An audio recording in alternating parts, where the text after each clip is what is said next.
고린도후서 5장 9절 말씀.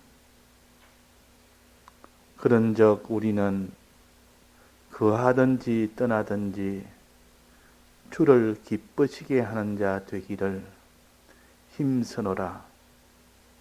이는 우리가 다 반드시 그리스도의 심판대 앞에 드러나 각각 선악간에 그 몸으로 행한 것을 따라 받으려 함이라.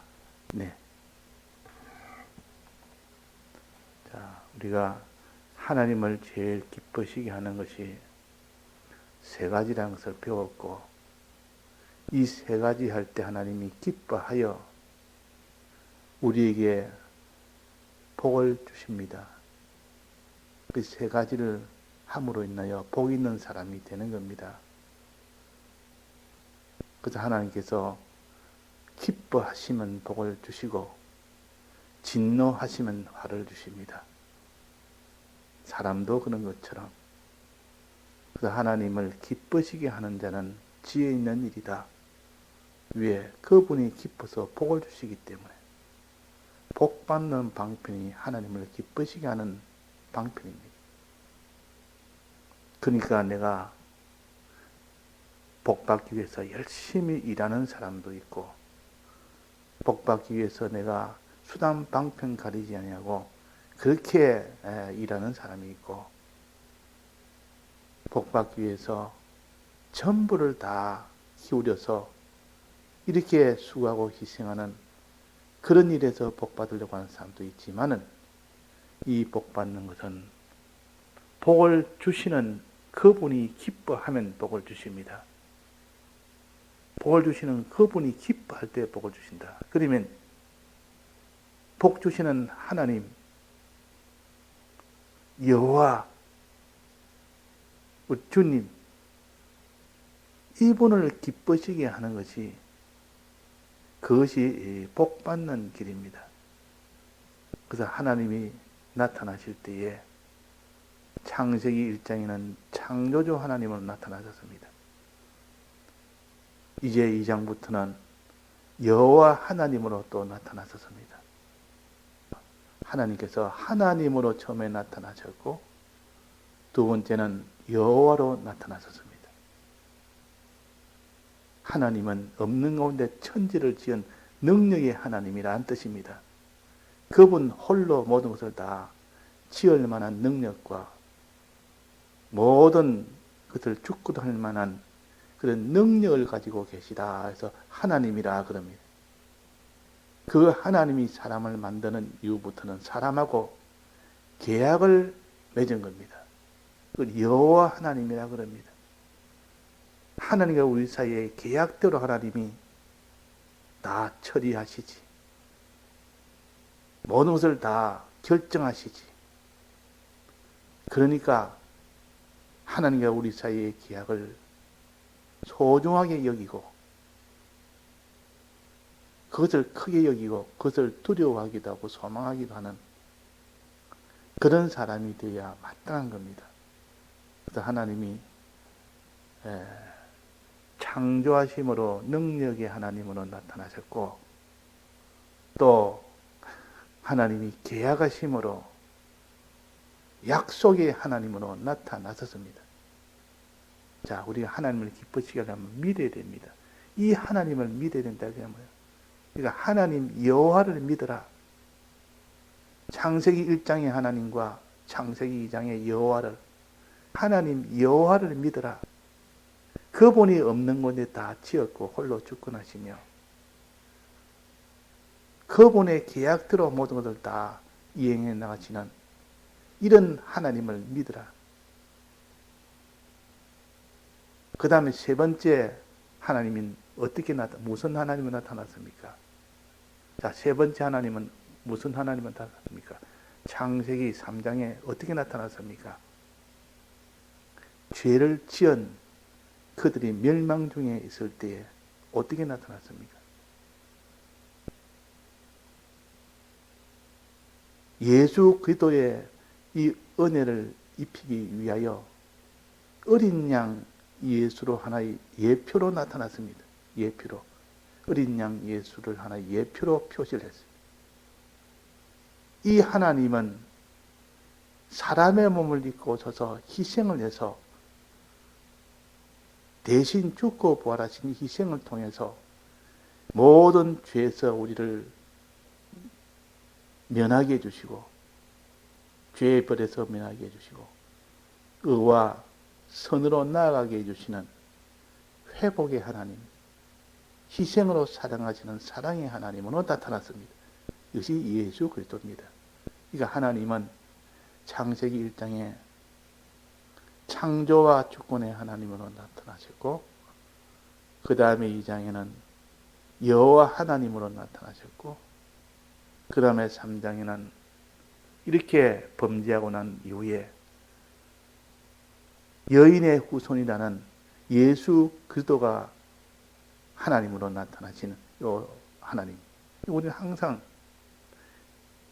이 하나님 여호와와 또 예수 그리스도의 이 하나님을 우리가 믿을 때 그 사람이 참으로 하나님을 기뻐하십니다. 하나님이 이것을 기뻐하신다 그 말이에요. 이 하나님을 믿어드리는 겁니다. 인정하는 겁니다. 즉 하나님의 능력과 여호와의 그 계약을 믿는 겁니다. 또 예수 그리스도를 믿고 예수 그리스도의 계약을 믿는 겁니다. 약속을 믿는 겁니다. 이것을 믿을 때 하나님이 기뻐한다.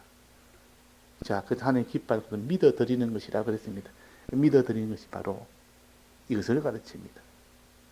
하나님 여호와를 믿고 예수 그리스도와 그 그리스도의 이 대속을 믿고 이 두 면의 이 하나님을 참으로 믿어드리는 것, 의심을 하지 않는 것, 그 마음에 의심이 들지 않을 만큼 참으로 믿어야 됩니다.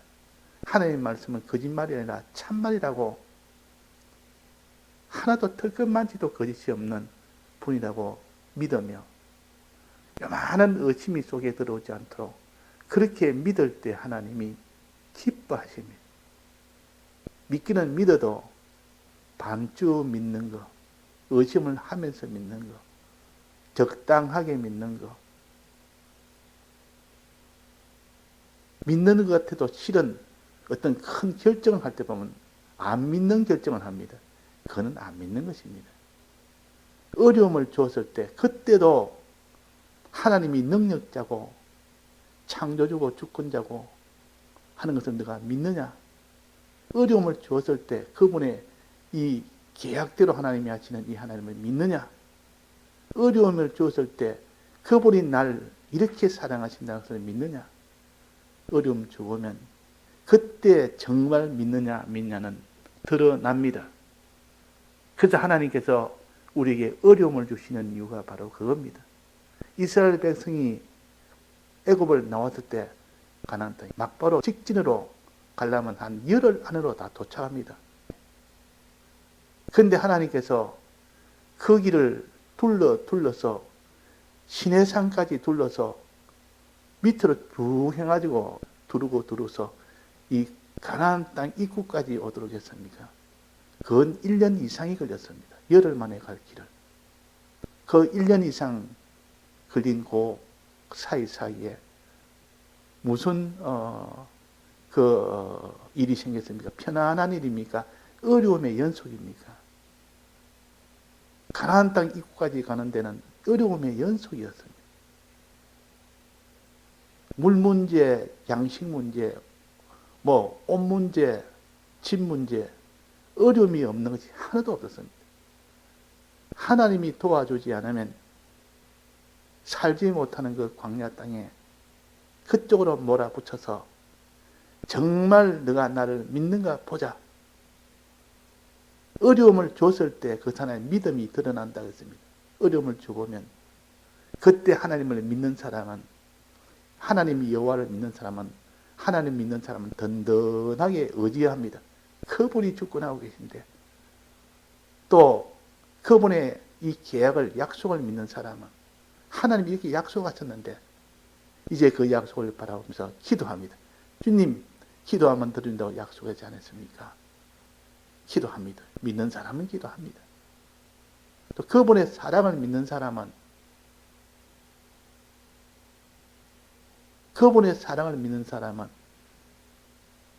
그분의 은혜를 찬송을 합니다.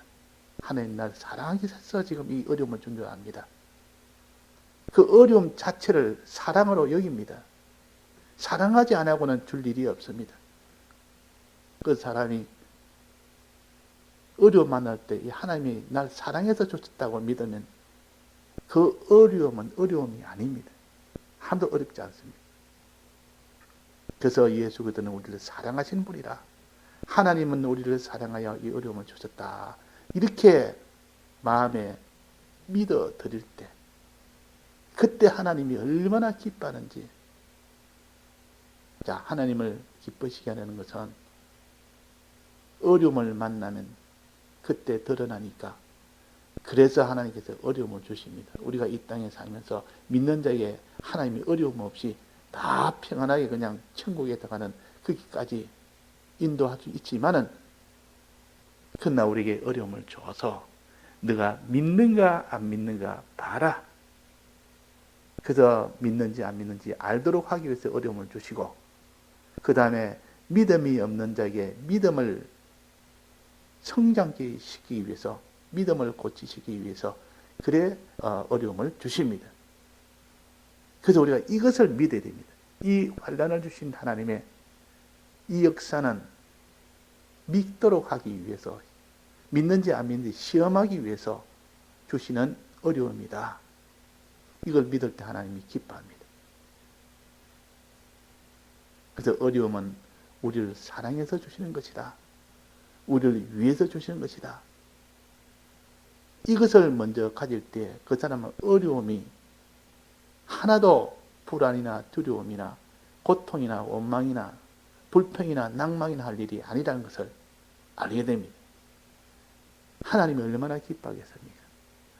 하나님의 뜻을 저렇게 다 깨달아 알고 하나님이 나를 사랑해서 이 어려움을 통해서 참으로 하나님을 사랑하는지 보기 위해서, 참 사랑하는 사람의 믿음을 성장시키기 위해서 주신 어려움이다 하니까 얼마나 하나님 보시기에 기쁘겠습니까?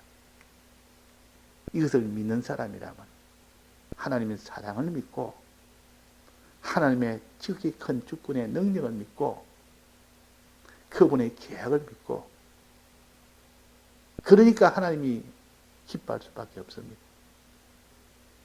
자, 이렇게 하나님과 하나님의 약속을 믿습니다. 주님과 주님의 이 대속을 믿습니다. 이제 믿고 난 뒤에 어려움을 줘놓고 이제는 어떻게 너는 반응하는가 보자. 내 마음은 믿는다고 하지만은 실제로 어떻게 행동하는가 보자. 먼저 기도하는가 보자. 기도하는가. 어려운 만남 하나님 앞에 낭망하거나 원망하거나 그렇게 하거나, 그렇지 않으면 기도하거나, 둘 중에 하나입니다. 기도하고 감사하거나, 그렇지 않으면 원망하고 낭망하거나, 둘 중에 하나라고 말이에요. 자, 우리가 이런 현실을 만나면 원망이나 낭망을 하는 때가 많습니까? 기도하고 감사할 때가 많습니까? 어려운 현실 만나면. 자기 속에 있는 정말 믿게 되는 사람은 반드시 기도와 감사가 나옵니다. 하나님은 기도를 기뻐하시고 감사를 기뻐하십니다. 기도 하나만 여기서는 공부에서 말했지만은 실은 감사와 기도는 짝입니다. 하나님의 사랑에 대해서 항상 감사하고 하나님의 크심과 약속에서는 항상 기도하고, 이 기도하는 그것 보고 정말 나를 믿구나, 기도하는 것 보고 믿기 때문에 기도하지, 안 믿는데 어떻게 기도하겠습니까? 기도를 안 합니다. 안 믿기 때문에 기도를 안 한다면 하나님의 주권을 믿지도 못하지, 하나님의 이 계약을 믿지 않으니까 기도를 안 하는 겁니다. 그래서 기도한다 이 말은 하나님 주권을 믿는다는 뜻이요, 하나님의 약속을 믿는다는 뜻이요. 감사한다는 것은 하나님의 이 사랑의 은혜를 믿는다는 뜻이죠. 그래서 예수 믿는 것은, 그래서 예수 믿는 것은, 예수를 믿는다면 사랑의 주님을 믿는다는 뜻이요. 사랑의 계약을 믿는다는 뜻이요. 믿을 때 감사하고 기뻐합니다. 믿을 때 감사합니다. 현실 만나면, 어려움 만나면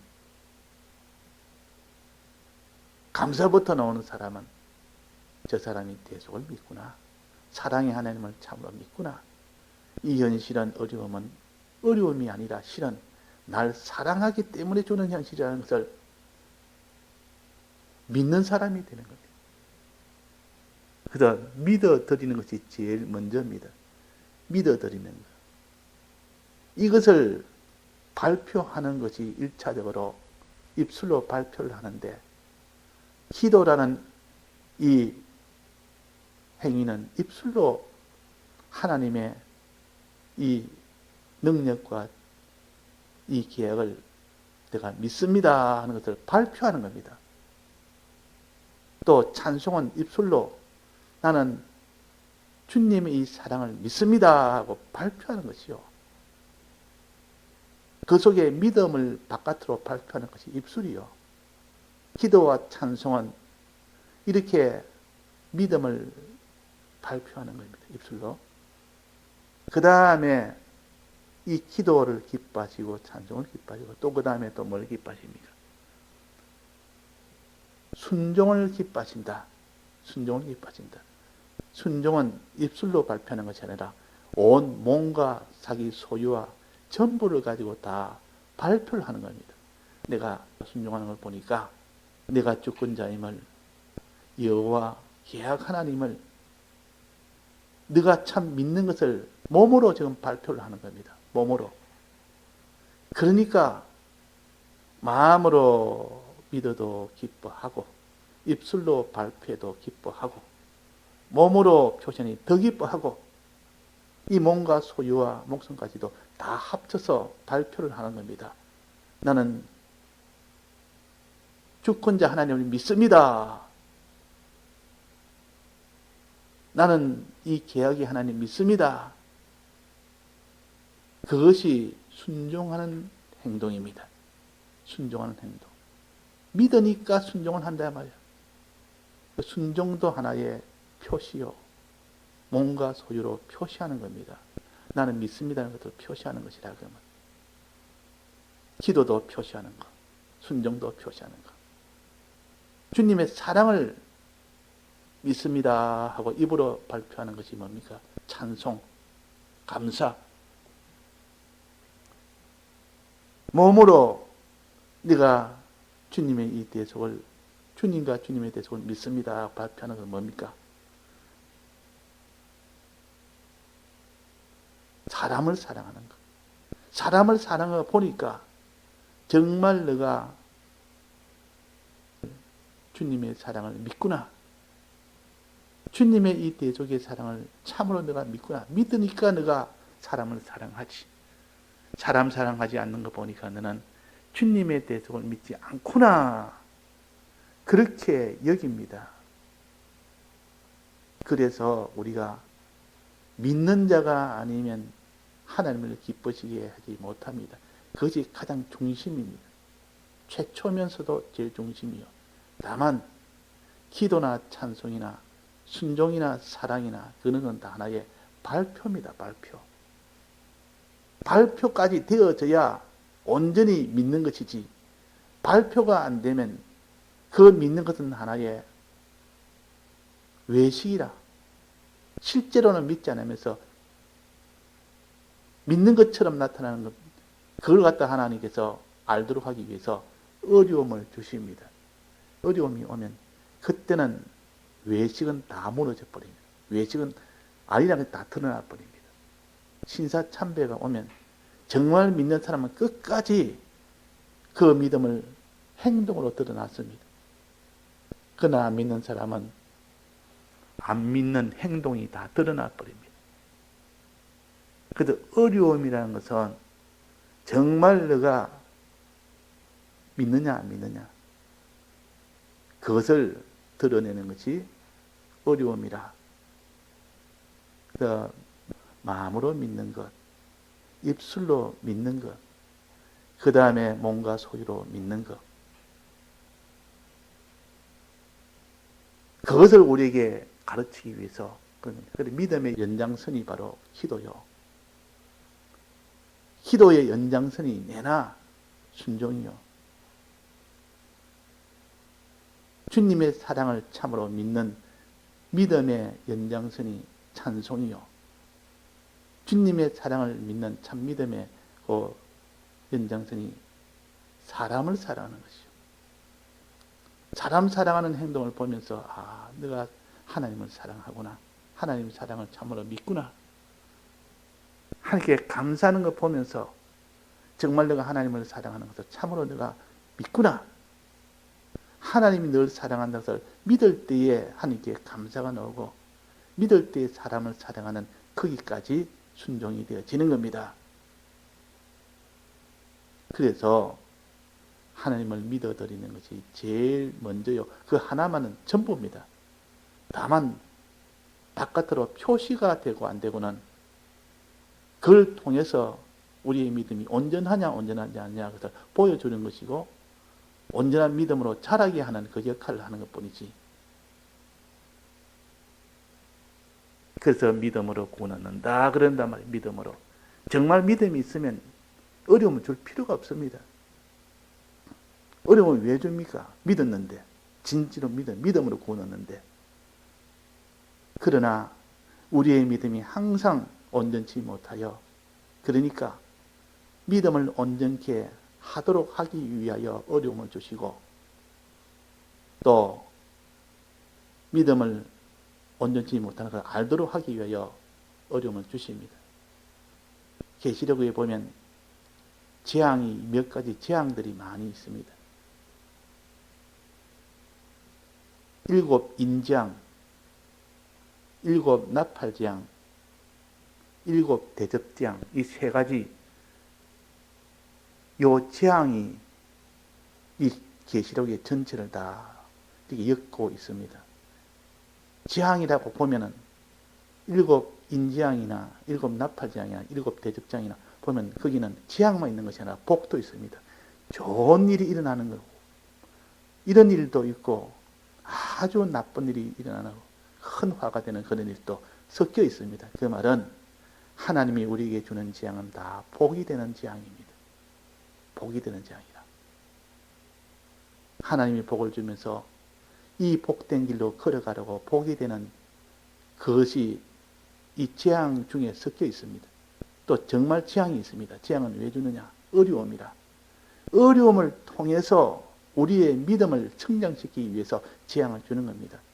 7 재앙이든 7 인재앙이든 나팔재앙이든 대접재앙이든 어려움을 통해서 우리의 믿음을 성장시키기 위해서 주시는 요 하나님의 은혜의 역사라 하는 것을 우리가 믿어야 됩니다.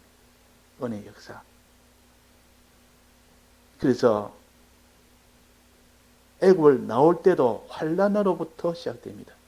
큰 환난 속에서 환난을 받으니까 거기에서 환난을 통해서 애굽을 나오게 된 겁니다. 환난은 고통 주고 망하게 하는 것이 아니라 이 믿는 자에게는 큰 능력으로 우리를 복되게 하기 위한 하나님의 역사입니다. 그래서 고난관이 바로 되어야 되지. 고난관이 잘못되면 그 사람은 항상 십자가의 원수로 살기 쉽습니다. 고난을 사랑하고 이 고난의 길을 기쁨으로 받고 하나님의 사랑인 줄 알고 자기도 다 들여 사는 이런 사람이 될 수 있도록 하기 위함입니다. 예, 다 같이 통성으로 기도하시다가 자유하시겠습니다.